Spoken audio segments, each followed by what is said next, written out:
That brings us to Romans chapter 1, where Paul said, I am a servant or bondslave of Jesus Christ. Paul wrote his letter to the Romans while he was in Corinth at about 60 A.D. It was his third visit to Corinth, and in his opening here, he will express to them the desire that he has had to come to Rome, a long-standing desire, but about the time that he wrote, he was hindered from going. Now, when we closed the book of Acts last week, we found Paul in Rome at the end of the book of Acts, and that was 3 years after he wrote this desire that he had to come to Rome. Now, he speaks of this desire as having been a long-standing desire.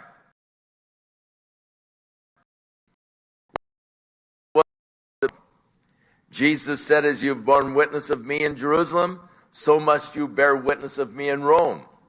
This desire to go to Rome was a desire that was put upon his heart by the Lord, as the Lord said that he would write his desires on the fleshly tablets of our hearts.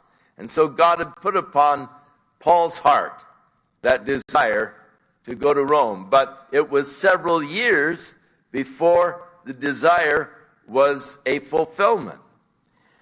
Oftentimes, God reveals his will in advance, but it takes time for it to be accomplished. Look how long Abraham waited for the promise of God to give him a son through Sarah. And so oftentimes, like with Abraham, we get impatient waiting upon God. And we think, well, maybe God needs my help. Maybe God can't quite do it without me getting involved.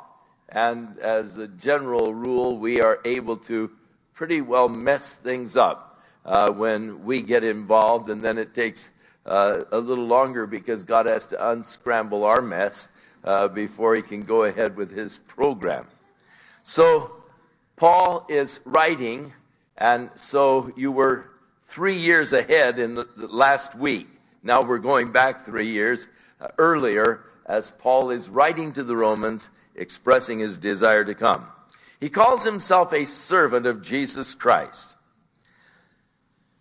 When Paul was on his way to Damascus to imprison the believers in Jesus Christ, breathing out murders against them, very strong in his feelings against Christianity, determined to wipe out this sect, the Lord apprehended Paul.